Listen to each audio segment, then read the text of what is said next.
What is up, folks? It is Jaypher. Today we're going to take a look at a brand new model from Glorious. Finally, something brand new from them. Let's go ahead and dive in and take a look at their Model I. The Model I. Immediately upon looking at the new Model I, you're not crazy if you see the G502 or the Razer Basilisk vibes with this mouse. It's a large ergonomic mouse with a very pronounced thumb rest paired with a handful of additional buttons, even mimicking that elongated right trigger of the two mice. Retailing for only $59.99, Glorious is looking to capture customers and fans with this familiar shape, and rightfully so, given the G502, it's still the most popular selling gaming mouse out there. It's a lot lighter, weighing in at 69 grams, give or take 1 or 2 with the cable weight. It's pretty impressive given its overall size of 128 millimeters by 42 millimeters high and 62 millimeters at that grip. It's nearly half the weight of the wired G502 and over 35 grams lighter than the Razer Basilisk V2 wireless that I have. It's wired with a wireless version coming much later, just like your typical timetable that Glorious has done with their previous mice. It's been a while since we've reviewed a wired mouse, so I will admit it was a little strange using this again, but the extended cable isn't a terrible cord to use. My unit came in the matte black, but you can also snag it in white with glossy options to be determined down the road. Features-wise, it's resting on Glorious's G-Skates, 100% pure virgin PTFE feet, with 6 mouse feet though. I can definitely feel the contact point between the mouse and the surface. Not really an annoyance, but it's something that you might notice like I did. It's got the same guts as their wireless Model O and D, the BA-MF sensor, and 80 million click Glorious switches in partnership with Cal. Sensor feels good, there's no stuttering or poor surface readings, and the switches are crisp and heavy for any sort of game that you might want to play. I did have an issue with my mouse 2 or the right trigger not registering all the time. No matter the game, it always felt like my ADS was delayed or I had to press down with a little bit more force.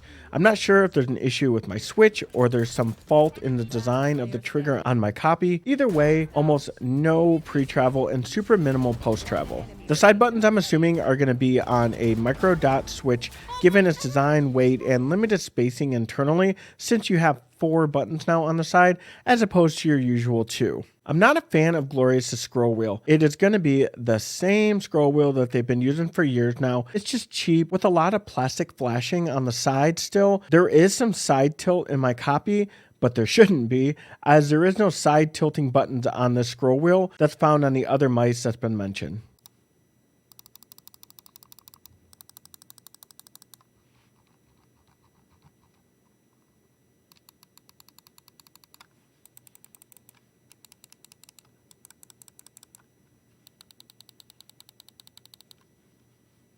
There's more to the side buttons than there just being 4 instead of 2, and that's going to be that you can actually remove them and you get additional sets of buttons to customize to your liking for your comfort or your play style. This isn't the first time that we've seen replaceable buttons on gaming mice, but this is the first time I can definitely say that I've had such an issue with them. In my review unit, there was no tool to assist in removing the buttons. There's no push-in sort of thing like the Logitech G Pro, and they're not elevated enough outside of the body to easily just simply grab and pull out like the Basilisk. They're magnetically connected, and I had to find whatever I could to pry with it to change them. I actually had to reach out to Glorious to get clarification on the swap out system, so I wasn't overlooking something, because I could have sworn there's no way it could be this difficult to have such a simple feature on a mouse. On the thumb trigger, there is a very, very small notch that's going to be seated right adjacent to the body, maybe a little bit further in. And that's where they explain that you're going to grab this with your nail. Unfortunately, you really have to have nails. If you are someone that keeps up on hygiene and your nails are always going to be trimmed, well, unfortunately, you're going to be out of luck. You're going to have to find whatever tool that you can find to pull these apart. It was a huge pain, and it's something that is really disappointing as it's such a big feature with this mouse. It just seems like it was really overlooked on the design table. And if having that extra trigger and that back button just doesn't do it for you, it even includes some blank ones basically that just kind of lay flush with the body of the side, so that we go back to a standard 2-button layout.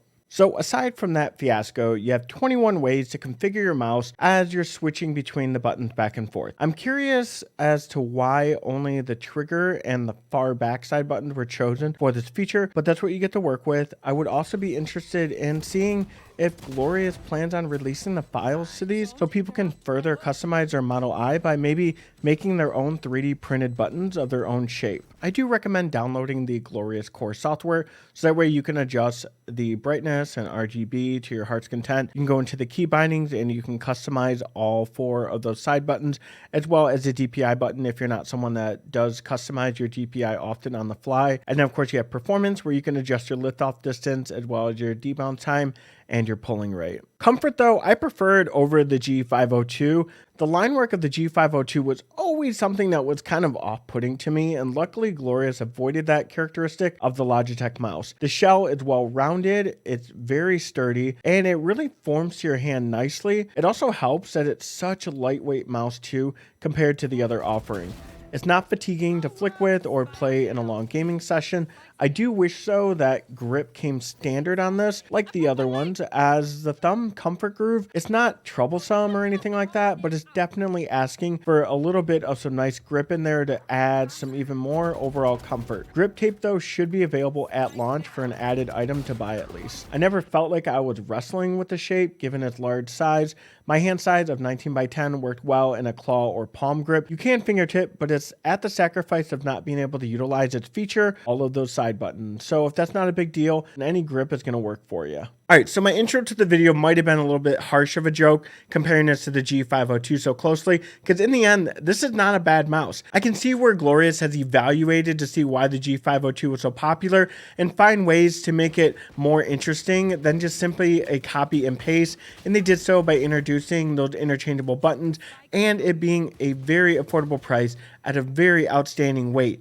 I just hope that if they decide to move forward with this mouse and release a wireless version, they really need to improve on that system of swapping out the buttons, because while we might not be switching them out nonstop, you want to make it user friendly. And right now, this system of switching out the buttons as its main feature is not very user friendly. But in the end, I do appreciate Glorious for sending this out for a review. I did have a lot of fun with this mouse and using it once I finally got dialed in with my preference of side buttons. So in the end, if you have any questions about this, though, please don't hesitate to leave a comment below. If you did like the video, by all means, please, I would appreciate a subscription by hitting that button down below. And until next time, I am Jaypher. Stay safe.